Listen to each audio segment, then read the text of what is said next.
Welcome to Series 2, Should I Hire My Campervan Out? Episode 5. We're going to talk about our OG, original vehicle, Spike. Spike OG.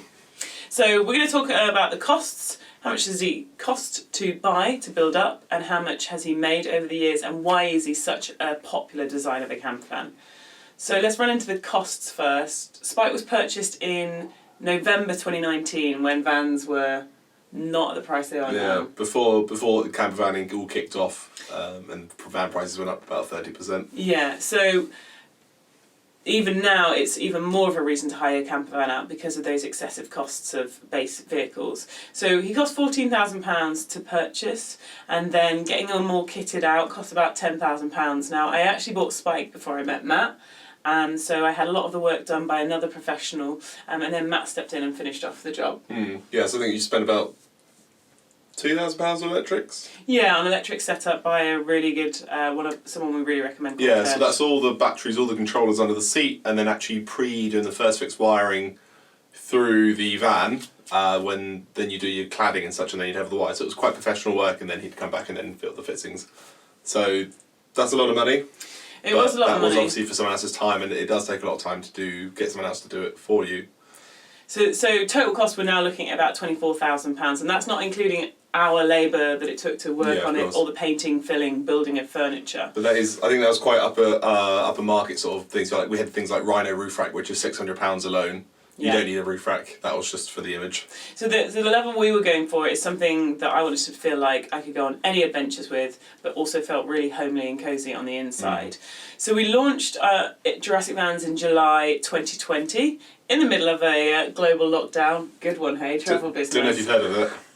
And actually we took £9,000 worth of bookings, and that was actually from July to the end of October, because we were forced to be shut because of COVID.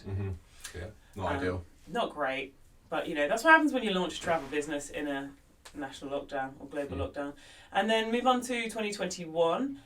Spike we were only allowed to be open from mid-April, so that was 8.5 months, and Spike took £18,500 worth of bookings in that year. This year, in 2022, it's forecasted that he'll take between £15,000 to £20,000 of bookings, and that's quite a conservative figure of 15,000 because he's such a popular model, and I wanted to just talk about why he's so popular. Why do you think? It's date night van. It's big, super king size bed, just the pure necessities: kitchen, bed, sort of sitting space. There's a few gimmicks as well, like the pull-out bed. Yeah. There's a roof rack. Yeah, there's no real things in your way which you don't need, rarely. Like, it's all the things you need regularly. So it's a nice big open space, a lot of lighting. And that was all planned. We wanted something that felt really comforting and luxury.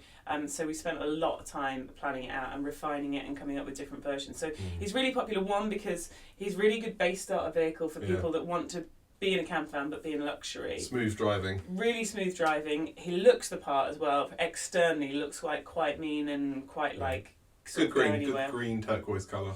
So all in all, I think that's about £45,000 worth of income that the van has brought into us, and we've also gone away in him whenever we wanted. So looking at the cost of £24,000, Spike has paid himself off almost twice in the space of 2 years, really. Yeah. So an incredible investment, our first van, and still going strong, still really popular. Yeah. The servicing really paid off. Service it regularly. Yeah, and so that's a really good segue. We're going to go into, next episode we're going to talk about is costs. So we're going to go through every single cost that's included in hiring out your campervan and how that actually compares to if you were just a bog standard owner of a campervan versus if you were hiring a campervan out. Yeah. So check out our next episode. Oh, see you there. Bye. Bye. Last word. Ever. Now.